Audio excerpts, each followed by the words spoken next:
ஒரு சிம்பிளான soft try பன்னீர் recipe எப்படி செய்கிறதுன்னு பார்க்க போகிறோம்.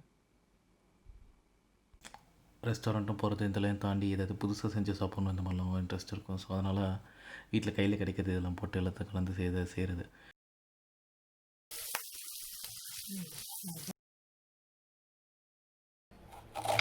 ஸோ 10 அதிகாரம் நேரம் காமெடி ஆகிடுச்சு. பதட்டம் கேமரா ஆன் பண்ணி காமெடி மணி அடிக்குது. நல்லா சாகணும்.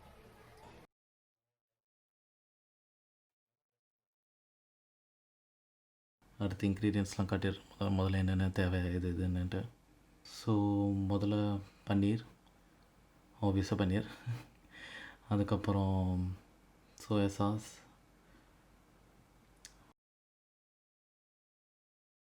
டொமேட்டோ சாஸ், வெங்காயம் ஒன்றுன்னு எடுத்திருப்பேன். ஒன்று தான் எடுத்து ஃபஸ்ட்டு நறுக்குவேன்.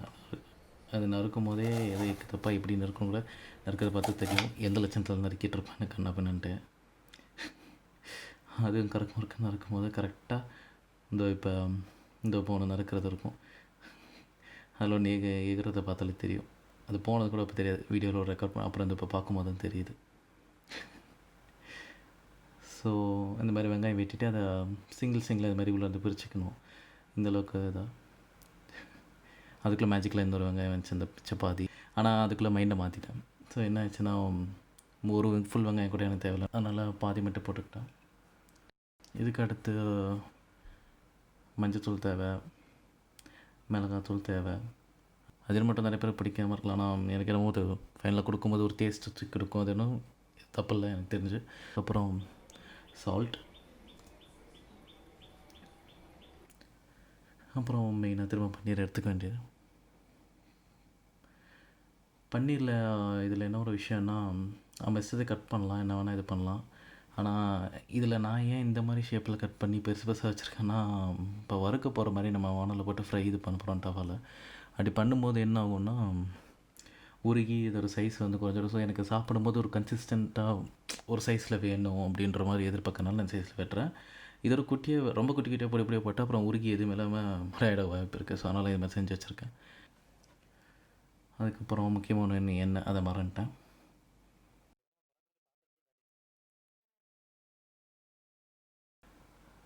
கல் காய்ச்ச பிறகு தான் எண்ணெய் ஆட் பண்ணிட்டு கொஞ்சம் அது சூடாகிறதுக்கு வெயிட் பண்ணுவோம். அதுக்குள்ளே அதை கொஞ்சம் பரப்பிட்டு ஸ்ப்ரெட் பண்ணிட்டு என்ன பண்ணுறதுன்னு தெரியல, சும்மா சுற்ற வேண்டியதான்.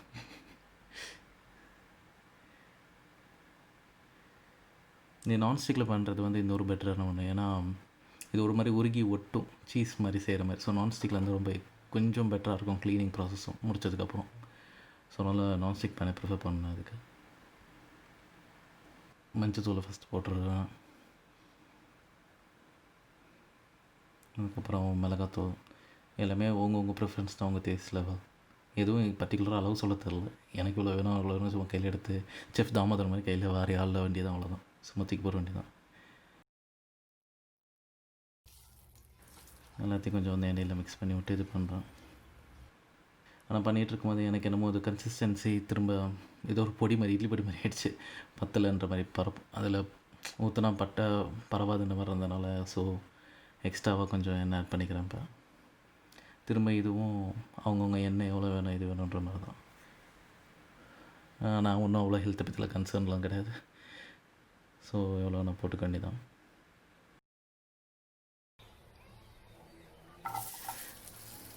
வெங்காயத்தை ஆட் பண்ணி அதை மசாலாவில் கொஞ்சம் வெங்காயத்தை ஆட் பண்ணி கொஞ்சம் அதுக்குன்னா போதும் இப்போதைக்கு.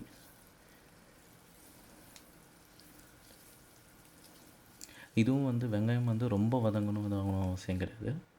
கொஞ்சம் கலந்து ஒரு டேஸ்ட்டுக்கு இருந்தால் போதும். அதுக்குன்னு வெங்காயம் வதங்காமல் பச்சையாக இருந்தாலும் ரொம்ப அந்த பச்சை டேஸ்ட்டும் பிடிக்காது.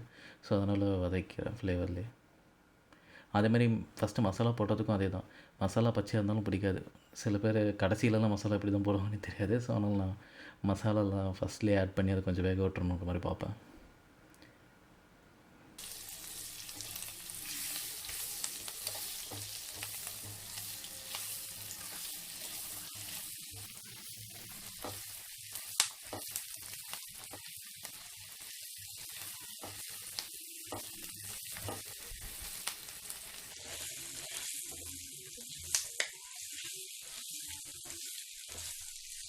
ஸோ அடுத்து இதை வெட்டி வச்ச பன்னீரை ஆட் பண்ணிடலாம். பன்னீரை ஆட் பண்ணிட்டு இந்த ஒரு பன்னீர் இருந்துச்சு அதை பிரிக்கிறது எவ்வளோதான் வந்து தொலையாண்டா அப்படின்னு இருக்கு. ஸோ அதை பிரிக்கிறதே ஒரு பெரிய வேலையாக போயிடுச்சு. ஸோ முக்கி எப்படியும் அதுவும் இது எனக்கு ஸ்பூன் யூஸ் பண்ணி பாத்திரத்தையும் ஸ்க்ராட்ச் போட்டுறக்கூடாது, நான்ஸ்டிக் அதுன்ட்டு அது வேறு இருக்குது. ஸோ எல்லா பக்கமும் எல்லாத்தையும் திருப்பி விட்டு மிக்ஸ் பண்ணி வச்சுக்க வேண்டியது மசாலா.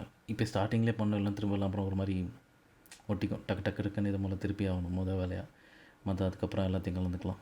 சைடில் கலக்கிறதுலாம் கூட முக்கியம் இல்லை, இந்த மெயினாக 2 சைடு தான் அது. ஸோ அதை கலக்கிடணும். சரி போட்டு எல்லாத்தையும் மிக்ஸ் பண்ணி கொஞ்ச நேரம் எல்லாத்தையும் ரோஸ் மாதிரி பண்ண விட வேண்டியதான். இதில் பார்க்க கருகுன மாதிரி இருக்கலாம் அந்த மேலே, ஆனால் அதெல்லாம் ஒன்றும் மசாலா அந்த ஒட்டினது தான் அது. பார்க்க தான் அப்படி இருக்கும், ஆனால் டேஸ்ட்டில் அது எதுவுமே தெரியாது. கிட்டத்தட்ட ஒரு தந்தூரி மாதிரி வச்சுக்கலாம் நம்ம.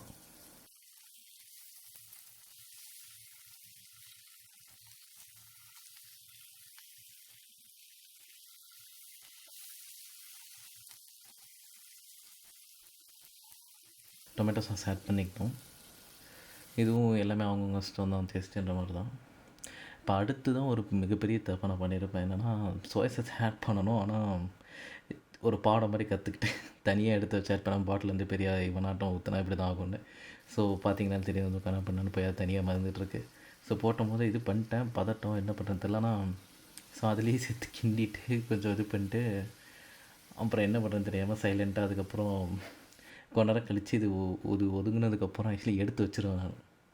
எப்படின்னா அந்த வானலே தூக்கி இந்த சைடில் ஒதுங்கியிருக்குல்ல அதை மட்டும் ஸ்பூனில் அது கொஞ்சம் கொஞ்சமாக எள்ளி எடுத்து தனியாக வச்சுட்டேன். ஸோ இந்த இப்போ ஒதுக்குறோம்ல தனியாக எடுத்தாச்சு. இல்லைனா அதுக்கப்புறம் எடுத்ததுக்கப்புறம் அது எடுத்ததுக்கப்புறம் தான் கொஞ்சம் அவ்வளோ ஓகே அப்படின்னு இருக்குது இப்போ பார்க்க. ஸோ அந்த மாதிரி ஒரு சின்ன சின்ன மிஸ்டேக்லாம் பார்த்துக்காம தனியாக எடுத்து வச்சு செஞ்சுக்கோங்க.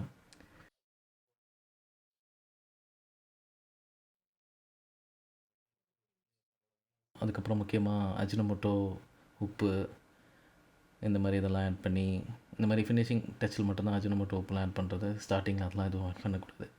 ஸோ கடைசியில் அதை ஆட் பண்ணி வச்சலாம். இது எதுவும் பன்னீரில் வேகணும்னு எதுவும் கட்டாயம் கிடையாது. ஸோ அது ஆல்ரெடி சாஃப்டாக தான் இருக்கும். ரொம்ப அதாவது சீஸ் தான் அது உண்மையாக சொல்ல போனால். அதனால் அது அவ்வளோ பெரிய எதுவும் பயப்பட தேவையில்ல. நம்ம நிறைய பேர் இந்த பன்னீர் பிரியாணிலாம் செய்யும்போது தேவையில்லாமல் அதை வறுத்து போட்டு கல் மாதிரி ஆக்கிடுவாங்க. அதுக்கு அதை அப்படியே போட்டு செஞ்சாலே சாஃப்டாக தான் இருக்க போகுது.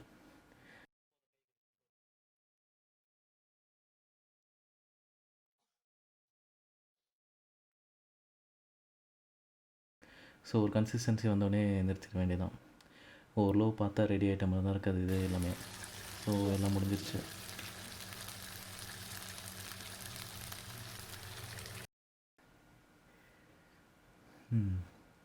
இருங்க கடைசியாக ஒரு கிண்டிக்கிறேன். அவ்வளோதான்.